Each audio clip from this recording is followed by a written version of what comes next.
감사합니다. 하나님께서 우리에게 주신 말씀을 통하여 여러분의 삶 가운데 은혜가 넘치시기를 주의 이름으로 축복합니다. 요한일서 서신 속에는 예수님을 빛으로 소개하고 있습니다. 생명의 말씀으로 소개하고 있습니다. 2장에는 대언자가 되시는 예수님으로 기록되어져 있습니다. 제물이 되시는 예수님으로 기록되어져 있습니다. 제물은 온전한 것입니다. 제물은 순전한 것입니다. 하나님이 받으시는 것입니다. 하나님이 받으실 만한 흠이 없는 것입니다. 흠이 없는 것이 제물이 됩니다. 예수님께서 우리의 죄를 위한 화목 제물이다 이렇게 표현되었는데, 화목 제물은 하나님과의 관계를 회복시킬 뿐만 아니라 백성과 백성 사이의 관계도 회복시키는 제물입니다. 그래서 하나님께만 문제를 풀어내서 되어지는 것이 아니라 세상 속에서 같은 형제들끼리 문제가 있었을 때 그 문제를 위하여 드려지는 제물이 화목 제물입니다. 예수님은 그렇게 화목 제물로 오셨습니다. 예수님 한 분만 생각하면 하나님과의 관계에 있어서는 하나도 문제가 없었습니다. 하나님이 성령을 통하여 잉태하게 하셨던 사람으로 이 땅에 오셨던 분이기 때문이죠. 그러니까 어떤 인간의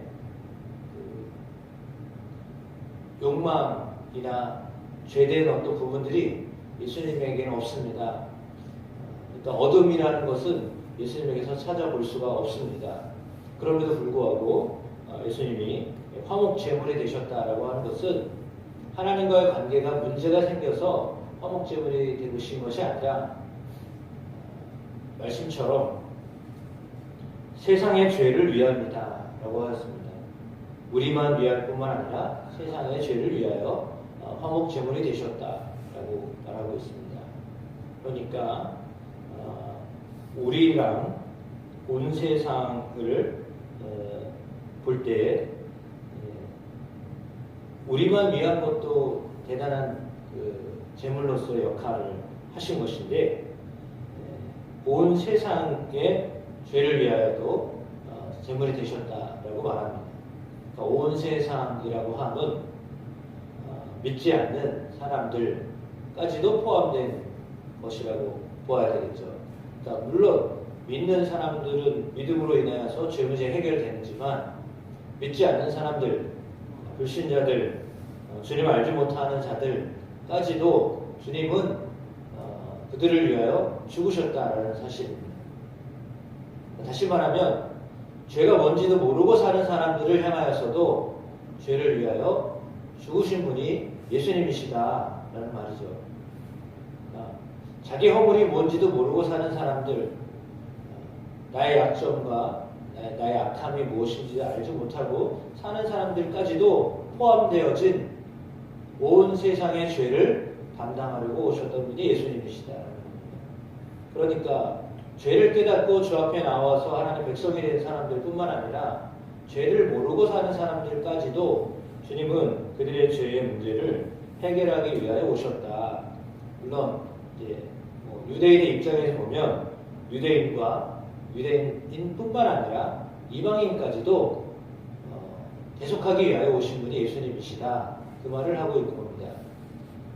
이거를 확대하거나 적용을 시키자면 공동체 안에, 요한 공동체 안에 들어와 있는 사람들뿐만 아니라 요한 공동체 안에 들어와 있지 않은 사람들까지도 그들의 죄를 위하여서도 죽으신 분이 예수님이시다. 그 말입니다. 그러니까 죄를 알지 못하는 사람들까지도 그 죄를 위하여 죽으신 분이 예수님이시다라고 하는 겁니다. 그래서 우리가 그의 계명을 지키면 이로써 그를 아는 줄로 알 것이요 라고 하였습니다. 그러니까 예수님의 계명이 무엇이냐라고 말하는데 예수님의 계명은 말씀을 지키는 것이다 라고 했습니다. 그러니까 말씀이라고 했는데 그 말씀이 뭐냐라고 했을 때 뒤에 보면 옛 계명과 새 계명에 대한 말씀을 합니다. 옛 계명을 지켜야 된다. 계명을 지켜야 된다. 말씀을 지켜야 된다. 말씀을 지켜야 되는 것이 온전한 것이고 그 속에 하나님의 사랑이 있는 것이다라고 말하고 있습니다. 살짝 비춰준 것은 하나님의 사랑입니다. 그러니까 하나님의 사랑이 참으로 그 속에 있어서 온전하게 되는 것이다라고 했습니다. 그러니까 사랑이 없으면 말씀을 지킬 수가 없다라는 것입니다. 그러니까 말씀을 지킬 수 있는 사람은 어떤 사람이냐? 하나님의 사랑을 경험한 사람이 하나님의 말씀을 지킨다는 거죠. 그러니까 사랑을 경험한 사람이 그 말씀을 지킬 수 있다는 것입니다. 그러니까 그의 안에 산다고 하는 자는 그가 행하시는 대로 자기도 행할지니라 라고 했습니다. 그러니까 물론 여기서 나오는 그는 예수님을 말하지만 예수 그리스도 안에 산다고 하는 자는 예수님이 행하시는 대로 자기도 행해야 된다는 것입니다. 그러니까 예수님이 흠이 없는 분인데 순전한 분인데 하나님을 받으실 만한 분인데 죄를 알고 있는 사람들, 죄를 깨닫는 사람들 뿐만 아니라 자기의 죄가 뭔지도 모르고 사는 사람들을 위해서도 죽으신 분이 예수님이시다. 그러면 너희도 동일하게 허물이 있는데 그 허물을 인정하지도 않고 사는 사람들을 위해서도 너희도 똑같이 그런 화목 제물이 되어야 된다는 말입니다. 아무것도 모르지만 그럼에도 불구하고 그들을 위하여 화목 제물로 사셨던 예수님처럼 너희도 그렇게 행해라 라는 거죠. 그럼 우리는 생각합니다. 억울합니다. 왜 내가 남을 위해서 그렇게 살아야 됩니까? 더군다나 자기 죄도 못 깨닫는 사람을 위해서 내가 죽어야 된다고요? 그렇게 항변하기가 쉽죠. 당연히 그렇죠. 근데 우리 예수님이 그것을 위하여 십자가에서 죽으셨다라는 것입니다. 죄를 아직도 깨닫지 못하는 사람을 위해서도 예수님이 죽으셨다는 건데 너희도 그렇게 행해라 라고 말씀하시는 겁니다. 알고 깨달아 하나님 앞에 서는 자들 뿐만 아니라 그렇지 못한 자들을 위해서도 예수님은 십자가에서 죽으심으로 화목 제물이 되셨기에 너희도 그렇게 행해라 라고 말씀하시는 겁니다. 파렴치한데요. 원수 같은데요. 대적자인데요. 내가 어떻게 할 수 있을까요? 전혀 생각이 안 나죠. 사실 하나님이 갚아주셔야죠. 사실 이 기도를 하고 싶은데 그렇지 않아요. 하나님이 갚으셔야죠. 하나님이 보복하셔야죠. 이런 기도를 드리고 싶은데 오늘 말씀에서는 좀 우리가 받아들이기 어려운 말씀을 하고 계십니다. 그래서 10절 말씀에 9절과 10절에 이렇게 말씀합니다. 빛 가운데에 있다 하면서 그 형제를 미워하는 자는 지금까지 어둠에 있는 자요 라고 했습니다. 말은 빛 가운데 있다고 하지만 실제는 지금도 여전히 어둠에 있는 자다라는 거죠. 근데 그것을 형제를 미워하는 자라고 했습니다. 형제를 미워하면 여전히 아직도 어둠에 있는 자이다 라고 말씀하고 있습니다. 반대로 형제를 사랑하는 자는 빛 가운데 행하여 자기 속에 거리낌이 하나도 없다 라고 했습니다. 형제를 사랑하는 자가 그 가운데 거리낌이 없는 자이다 라고 말했습니다. 그렇습니다. 형제를 미워하는 자는 어둠에 있고 또 어둠에 행하며 갈 곳을 알지 못한다. 어둠이 그의 눈을 멀게 하였기 때문이다 라고 말씀합니다. 우리의 눈이 예수 그리스도의 빛으로 열려져서 사람을 바라볼 때, 형제를 바라볼 때, 물론 오늘 본문은 형제에 대한 이야기입니다. 이거는 사실 공동체 안에 있는 사람들을 향한 말입니다. 공동체 안에 있는 사람들을 향하여 너희가 어떤 마음으로 살아야 되는가.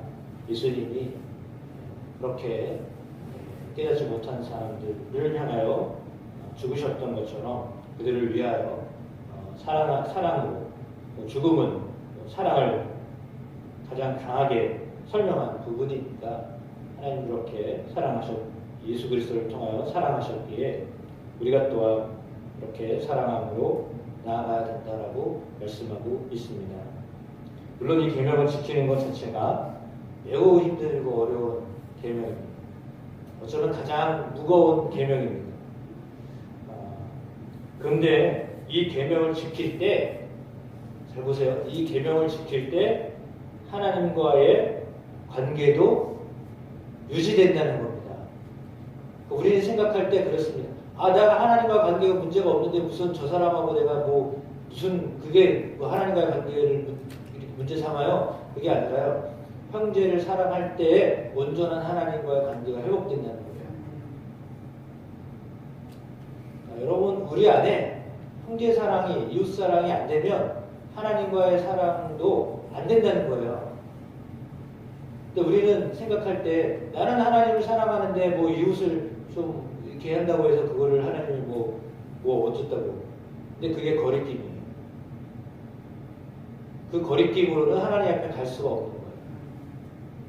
그러니까 거리낌이 있어가지고는 하나님 앞에 온전하게 갈 수 없기 때문에 하나님은 그래서 말씀하시는 거예요.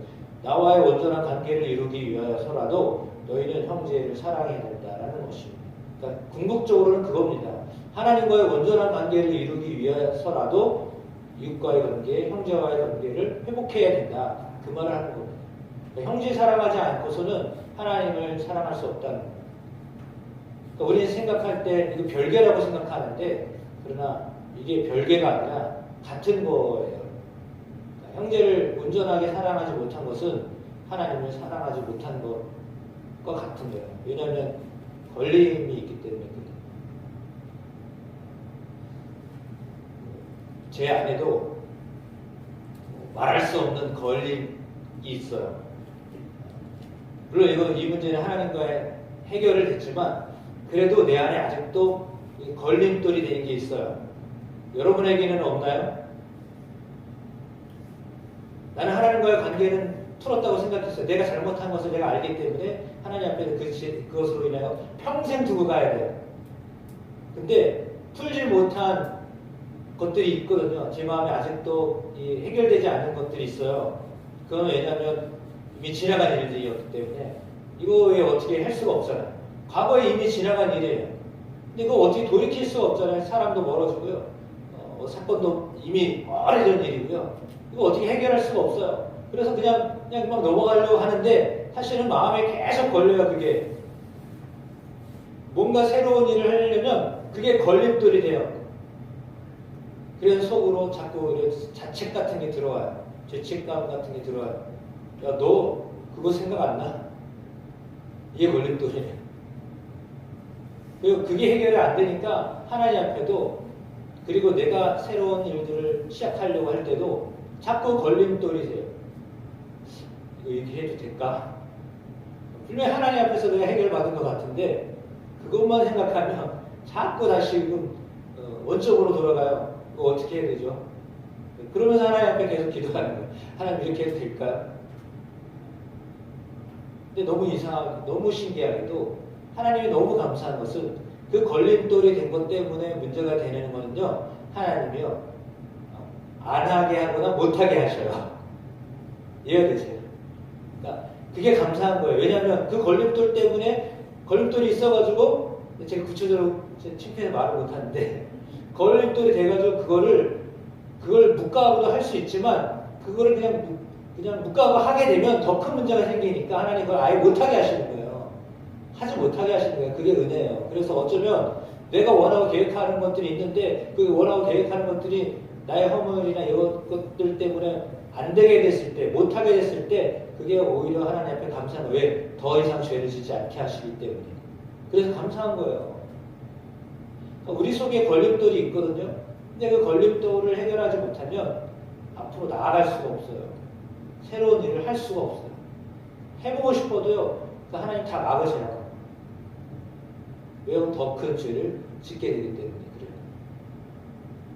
그래서 우리 안에 있는 그런 것들, 문제들을 해결하는 것이 가장 큰 하나님 앞에서의 우리의 삶이 말씀이신 말씀이신 예수 그리스도를 찬양하고 그 말씀에 대하여서 그렇게 살아가게 하실 때 하나님과의 관계에서도 문제가 없이 거침없이 앞으로 나아갈 수 있도록 인도하시는 것입니다. 그 은혜가 여러분 가운데 있게 되기를 원하여서 하나님이 말씀하시는 것입니다. 너희가 형제를 사랑하는 것이 빛 가운데 사는 것이다. 어둠에 있지 아니하는 것이다. 라고 하였습니다. 여기에 걸리지 않을 사람 한 사람도 없습니다. 제가 보기에는 아무도 없습니다. 누구를 다 사랑하고 산다. 그런 사람은 없습니다. 다 이렇게 걸림돌이 다 있습니다. 근데 그럼에도 불구하고 하나님이 그 문제 해결하라라고 말씀하십니다. 그러므로 우리 속에서 형제를 사랑하는 빛 가운데 행하는 그런 삶이 의지적으로 결단함으로 생겨나서 하나님과의 관계도 이렇게 빛 가운데 행하게 되는 은혜가 있게 되기를 주의 이름으로 축복합니다. 오늘 말씀은 그렇게 사랑하면 그것을 순종하면 사실 이건 순종입니다. 순종의 문제. 순종하면 하나님과의 교제도 하나님이 풀어주십니다. 하나님과의 교제가 풀어지면 세상의 문제는 해결되는 것입니다. 그렇잖아요.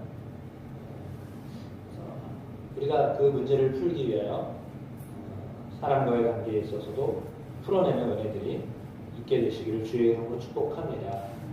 이 문제를 놓고 하나님 앞에 기도함으로 2026년 새해를 시작하는 여러분의 삶이 되기를 축원하며 우리 주여 한번 외치시고 기도함으로 나가도록 하겠습니다.